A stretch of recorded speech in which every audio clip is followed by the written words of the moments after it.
The Shark Deck.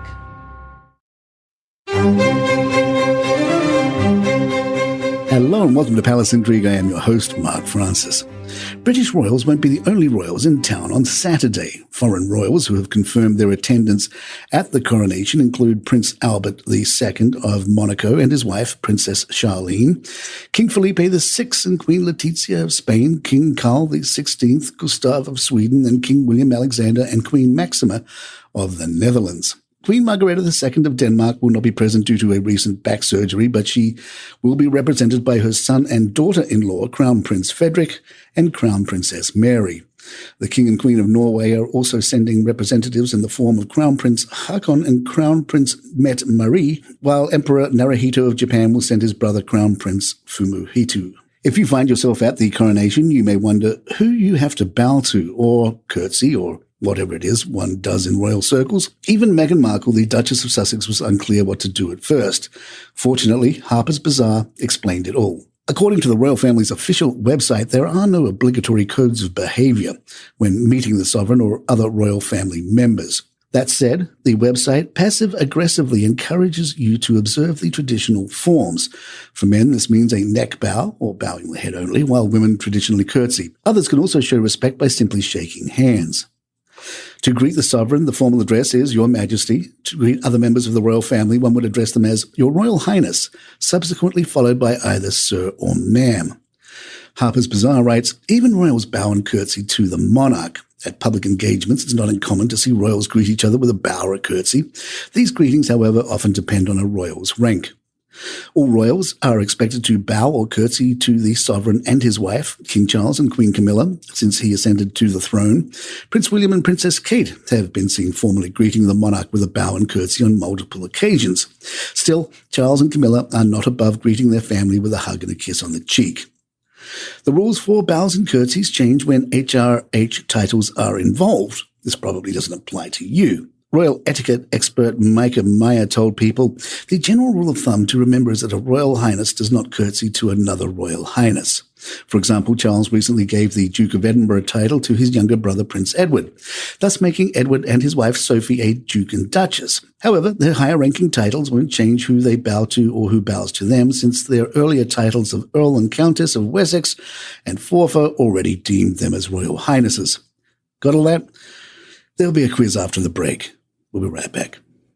Hey, I'd like to tell you about a new sponsor of ours just in time for the coronation, and that's ExpressVPN. Now, ExpressVPN is an app you use when you're online that creates a secure encrypted tunnel between your device and the internet so hackers can't steal your data.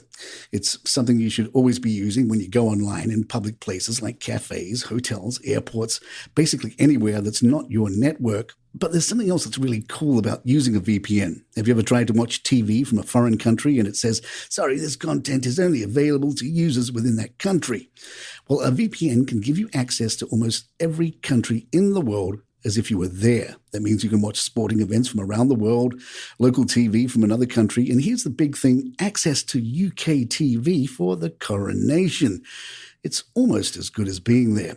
So all you do is fire up the app, go to your website of choice, and it's all there easy and quickly. ExpressVPN works on laptops, mobiles, any device. Secure your online data today and watch TV from around the world with ExpressVPN. Now go to expressvpn.com/palace and get 3 extra months free. That's expressvpn.com/palace, expressvpn.com/palace. I'm Nina Hobson, ex-police detective from the UK.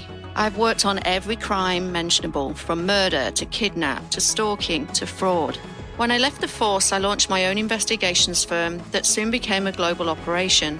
I'm also a single mother of 2 to 2 members of my team, my son Harrison and daughter Amy.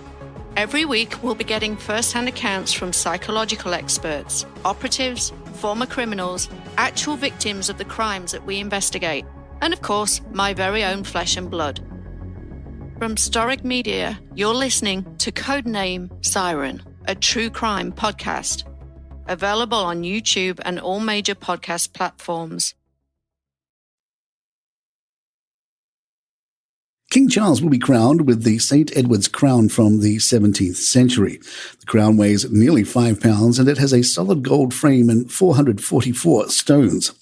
A statement from Buckingham Palace said, "The crown was commissioned from the royal goldsmith Robert Viner in 1661. Although it is not an exact replica of the medieval design, it follows the original in having 4 crosses pâté and 4 fleurs-de-lis and 2 arches. It is made up of a solid gold frame set with rubies, amethysts, sapphires, garnet, topazes, and tourmalines." Queen Camilla will wear an edited version of Queen Mary's 1911 coronation crown. Royal photographer Tim Rooke shared what the British public can expect to see on Saturday. Rooke believes there will definitely be symbolic nods to the late Queen Elizabeth throughout the ceremony that will pay tribute to her legacy. The coronation invitations that have already been sent also featured touching tributes to the late monarch, including her favourite flowers and fruits. He doesn't think Charles and Camilla will be nervous. Although the occasion is important for them, they've been together and even married for a long time, so they have plenty of experiences touring and making public appearances together. Charles is really great to photograph because he is often smiling and laughing, which makes for a really good image. It can be challenging to get people looking natural in an image, but Charles is fantastic at looking natural and unposed.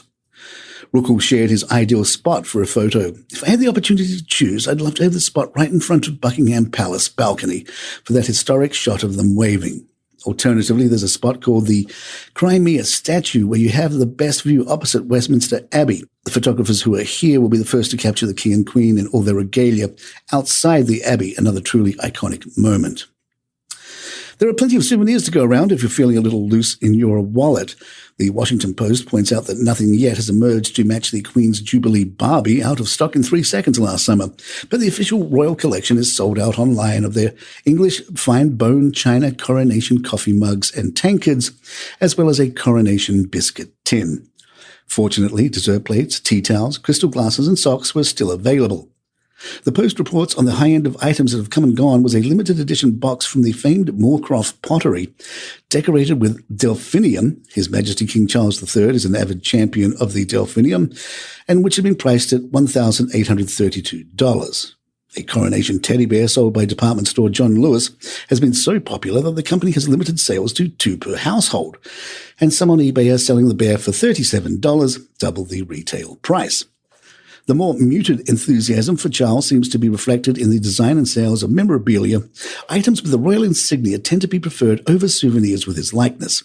At 74, his image is not the draw that 27-year-old Elizabeth's was at the time of her coronation, and kitsch doesn't work for Charles quite as well as it did for the older Elizabeth and her corgis. Star Cutouts, a British print-on-demand business, said its staffers are working extra shifts to meet high demand for cardboard masks of Charles and Camilla. Lucy Thompson told the Post customers are up and down the UK and internationally, including Canada, the US, and even Australia, are buying for garden parties, street parties, house parties, work events, schools, and shop windows. For coronation food, shops are offering ground-topped sausage rolls and ground-topped pork pies and ground-topped Victoria sponge cake. There are many variations on coronation chicken, Elizabeth's official dish, including coronation chicken, Scotch eggs, and coronation potato chips. Palace Intrigue remains on modified schedule. We'll be back in the morning with the latest news and gossip, and then we'll have another afternoon bonus episode with more details about the coronation. And there you have it. If you'd like to email us, our address is thepalaceintrigue@gmail.com. Please follow us on iTunes, Spotify, Google Podcasts, YouTube, or your favorite app of choice. I'm Mark Francis. My thanks to John McDermott. This is Palace Intrigue, and good times.